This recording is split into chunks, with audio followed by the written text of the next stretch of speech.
Hey friends, welcome back. I am Jason. Most of you know me, but they don't know you. Introduce yourself real quick. I'm Jared from Southern Homesteads. Okay, Jared from Southern Homesteads. We'll put his contact information at the end of the video and we'll put it in the description and stuff like that. But what I primarily want to talk about with Jared is his experience after Hurricane Helene, during Hurricane Helene, because you were kind of in the thick of it. Yes. You experienced quite a bit of flooding, significant amount of flooding. Yes. And luckily you were able to save most stuff. Yep. But if you could just really briefly tell me about your experience, and then more importantly, I want to know lessons learned. Yeah. So for us, and I will say one of the things that surprised me, the hurricane actually wasn't that bad. Yeah. The storm the day before the hurricane actually pushed the river out of the banks on us. Really? And so when the hurricane hit, I'm not sure it was that much more than the previous storm, but we were already flooding. Right. And so all the areas that were previously safe for us, when anytime there was a flood and the creeks came up, they were gone. And thankfully, like we had talked, that it was during the day, because we looked down and we had parked equipment and animals and everything out of danger, and then looked down to realize, I got an excavator that's about to go underwater. Oh my God. Yeah, we were talking earlier off camera about how most of the flooding happened during the day. And if it happened at night, oh my gosh, like the amount of people that would have been lost. Not just property and stuff, but people's lives that would have been lost because they were in their beds and not knowing that this was happening around them. So yeah, carry on. Sorry to interrupt. No. And as everything began to rise, like for us, my driveway was 5 feet deep of water, not even getting into trees that were coming in. Trees came down. Your driveway was 5 feet. It's funny, you're watching our entrance gate, and a shout out to Ghost Controls. Their equipment held up through the whole thing, but like I'm literally watching outside of the flood zone. I'm watching it climb on the gate until the gate was just enveloped, and it finally broke the gate open. The gate had trapped all of this debris that was flowing downhill, and it became a dam. Wow. And again, all things that you would never think of, that how would a farm gate become a dam? That would almost make the problem worse. Yeah, all the debris getting clogged up. I saw that a lot on fences and stuff. Stuff starts to accumulate on it, and then the weight of the water starts pushing it, right? And that's what happened. And it finally just, the gate broke and thankfully and swung itself open. And so what was so when this was happening, what was your mindset? Like, what was going through your mind? Were you panicked at all? Were you calm, cool, and collected? Were you just worried about stuff getting lost? Were you worried about your life being lost? Like, what was going on? No. So as far as life lost, I feel like we're pretty prepared for this. And so we were pretty good on that. There was a little panic when we realized that it wasn't stopping on its rise. And so for us, it wound up being a huge shift of animals and equipment out of areas. I mean, we wound up, our property is kind of situated as a valley. So our homes are all up high enough where they wouldn't get hit. That's good. I never thought about mudslide until after I started watching videos. So dude, I saw some crazy ones. Oh my gosh. Yeah. Like super grateful I didn't know that was an option. We knew at that point in the beginning, we knew power was going to be a long time for us, primarily because our power pole only serves a couple of homes back on our farm, and a tree took out the power pole, took out the lines. And so I knew that was out for a while. And so we were roughly 2 days without being able to get out of our driveway. And then had to cut our way out. So always have a ready chainsaw. If you live rural. Operational chainsaw. I showed up to a disaster area because I was in a hurry with a non-functioning chainsaw. I'm such an idiot. Like, I think it's just a spark plug, whatever. But luckily, I was able to use a donated chainsaw and just get to work. But it's things a lot of us don't think about, even from a generator perspective. Because I've got a plug for a generator. I've got a 10,000 kilowatt generator. Well, I was too dumb to start it in the last 6 months. So we go to start the generator. Well, even using non-ethanol fuel with a fuel treatment in it, was gelled out. So generators are the worst. Oh, they're horrible. I hate generators. and so I wanted to time out real quick. Sorry, I just want to make sure we're good. Yeah, don't creep too far that way. Stay right there. Don't go any further back. All right, carry on. So generators suck. They're a pain in the butt. When you need them to work, sometimes they don't. Unless you really stay on top of maintenance. I literally spent my first few hours of no power, me with a headlamp, tearing apart the carburetor of my generator to clean it so that we could even get power back. Dang it. And so a couple of things that I really feel like we learned in this. First and foremost, all of our homes up there are on solar well pumps. A lot of people think those are emergency use. They're our everyday use. You would never know. A huge shout out to RPS, which is the manufacturer of it. Never lost water. Matter of fact, I even put out a video where we're in the middle of the storm cloud cover and we could still get like 20 pounds of pressure out of it. Couldn't get full pressure, Yeah. but even in cloud cover, we had enough to flush toilets, enough for drinking water, which in our neighborhood became a huge issue. Yeah, I've got a hand pump on my well, so I'm a low-tech kind of guy. Yeah. Like I can do mechanical, plumbing and stuff like that. I'm pretty good at that. The technical side of stuff confuses me a bit, but I've got a hand pump, so if my well does go down, I can still pressurize my pressure tank, and I can still wash dishes and flush the toilets and do all the things. Right. Let's pause for just a second. Yep.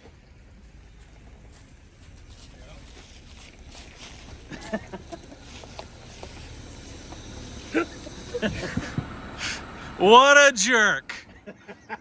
I'm ready to film. What a jerk! Just like I'm in Sawyer's right now. Just ready to go. What is the topic? Just roll. What are we doing? I'm ready to go.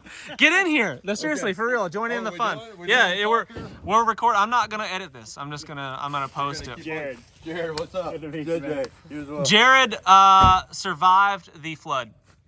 Oh, okay. And we're talking about that right now. We're talking about our distaste for generators. I hate them. Yes. And absolutely hate them. What else? I've got a hand pump on my well, so I can keep water flowing to my house, flush the toilets, do life, you know, to some degree, because it's just simple for me. Anyway, carry on. Sorry. No, but that was one of the surprising parts, I think, even for a lot of people in our area, where power's out, no well, and all of a sudden, no fresh water. It's right there, but you can't get to it. And so we were super blessed with that. Like I said, all of our homes on our farm. Did you have any issues with contamination of your well? Yes, it was a little dirty for the first few days, which surprised me because our wells are actually totally out of the floodplain. So they weren't hit in any way, shape, or form, but we still had dirty water for a few days. Yeah, some nasty water. That's interesting. Did you treat it, boil it, filter it? Nah. Just deal with it. We just drank it. And still alive. You've been inoculating for a long time. Exactly. You're still alive. We figure those are the healthy enzymes we're going to create. So, So, what other lessons learned? Generator. So number one mistake, and I'm in it. So we'd never been out of power more than a day or two. So I've got this 10,000 kilowatt generator, like, sweet, we can basically run our whole house, except you can't. It's not, I could almost get my air conditioning to start if I kind of feathered it, because we got pretty hot the day after. Yeah. Wow, that's pretty awesome. Yeah, but couldn't use a dryer, a clothes dryer. Other than that, it's just running a handful of LED lights in our home. We're a propane stove, we're a propane hot water heater. I'm a solar well pump. So all I really needed that power for is to get freezers alive. Right.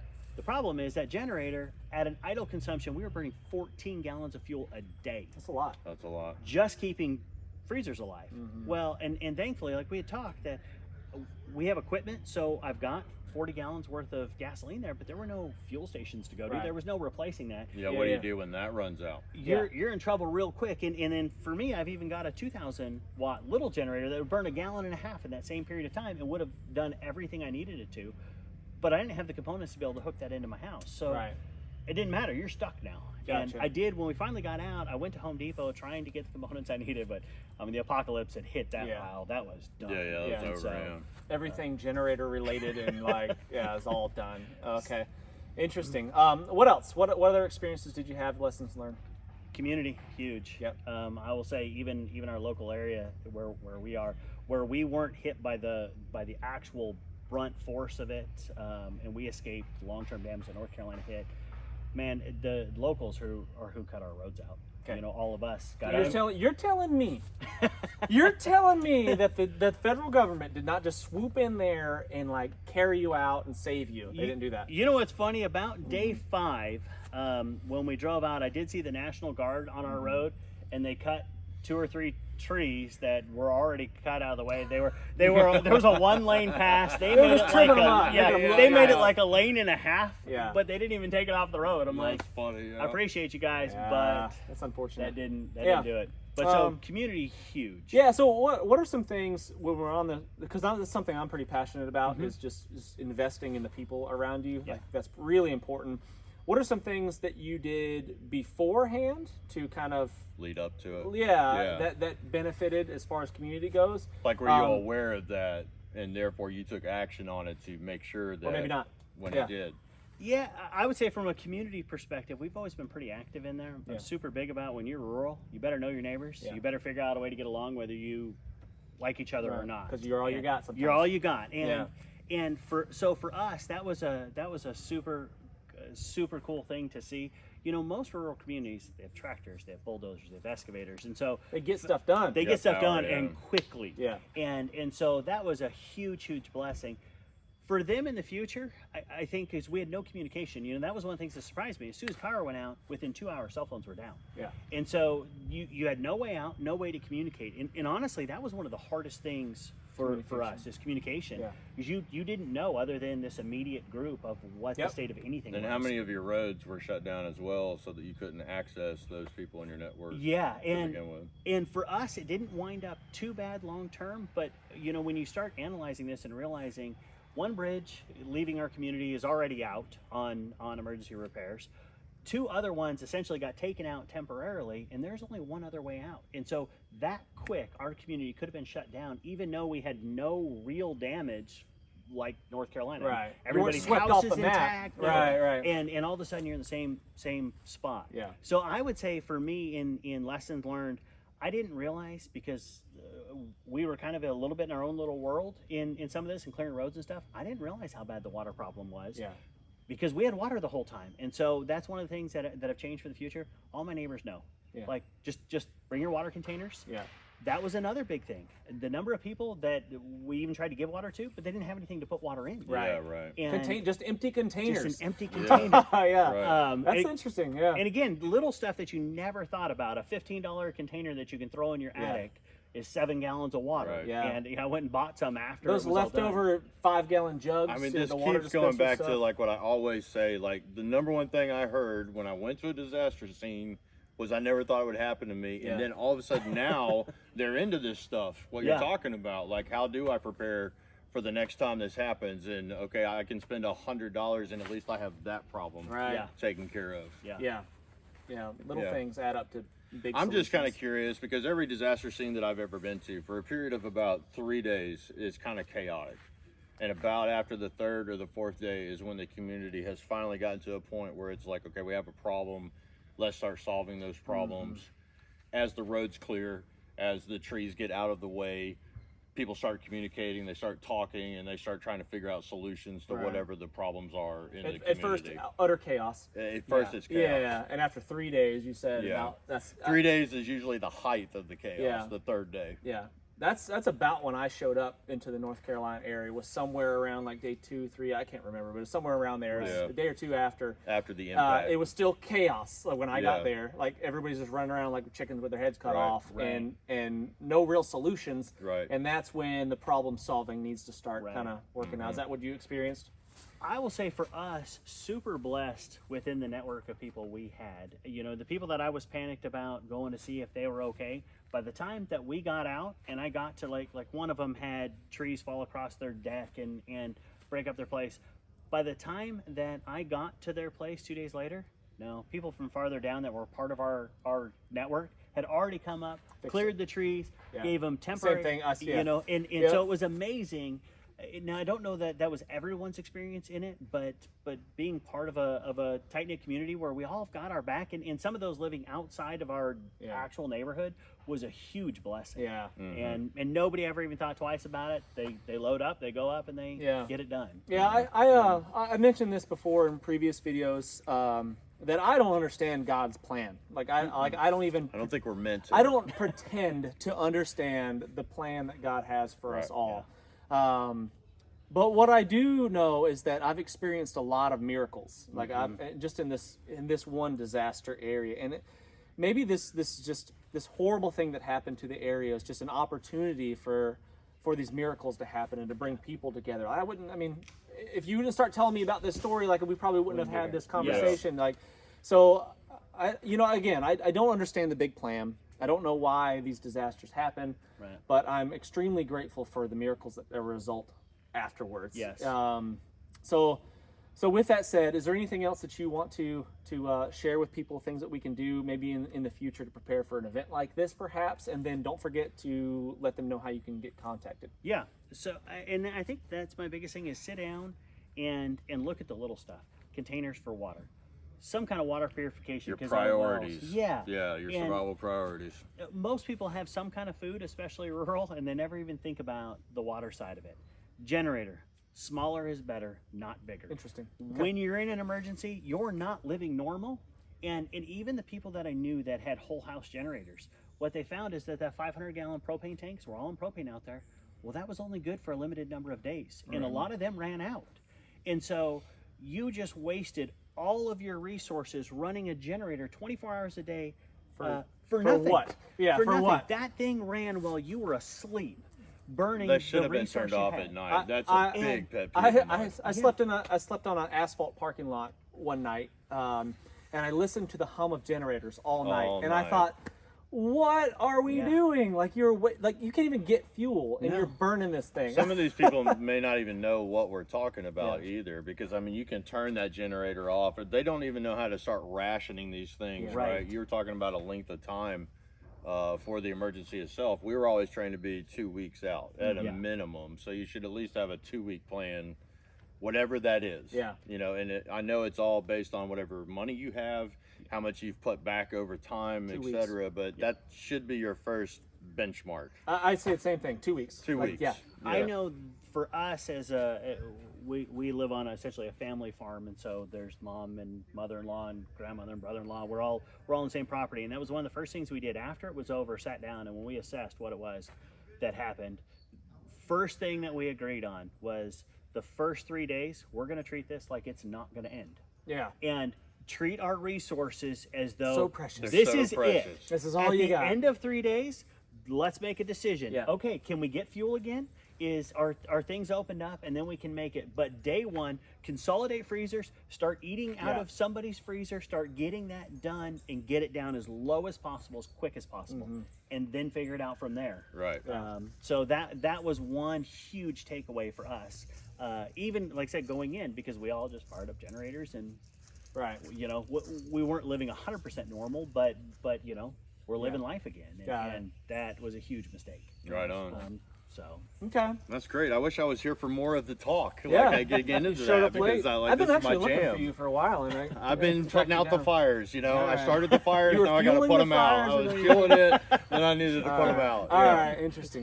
Feel the fires. All right, how can they find you? Yep. So I'm on YouTube as at Southern Homesteads, and then my website is southernhomesteads.com. So and we do off-grid build, we do whole house solar, we do solar water systems. So. Cool. And What we a also do hand perfect pumps. platform to talk So, about yeah. it too right now. So Doesn't and get any better what a great than segue. that. we also do classes, and so one of the things that we're really, really passionate about is helping people understand these things. So like we got solar well classes coming, we got a hand digging well class coming that we're going to do right on our farm for a cabin that we've got. We should cool. do this. We've got carpentry classes coming, so we genuinely want people, if you're going to have a well, you got to understand how they work. Okay. And so come, we install a solar well setup with you. We get you totally where you can understand it. They're not complicated. Yeah.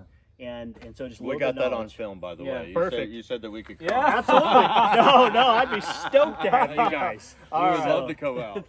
Cool. Love it. All right, Always guys. trying to learn. Forever student mentality. Always That's trying it. to learn Yes. something. That's it. All right, guys. I think we've rambled on long enough. I really do appreciate each and every one of you watching. The thumbs up, the likes, the shares, all the clicking is very much appreciated. I usually say at the end of my videos, before all this disaster stuff happened, I usually say, what's the worst that could happen? well, we know that there's some really bad things that can happen, right? And it's awesome. And my job is to help you guys be more prepared. So thank you again very much for watching. Really do appreciate it. And we'll see you on the next one. The Sawyer Mini is the most versatile personal filtration system available. It's a perfect solution for backpacking, hiking, hunting, fishing, scouting, international travel, and emergency preparedness. At a mere 2 ounces, the Mini fits in the palm of your hand and can filter up to 100,000 gallons of water from any freshwater lake, river, or stream. The Sawyer Mini has a 0.1 micron absolute pore size. It was tested to 10 million parts of bacteria and 1 million parts of protozoa without a single breakthrough. This is the highest level filters can be tested to, so we're confident these are the highest rates of filtration available.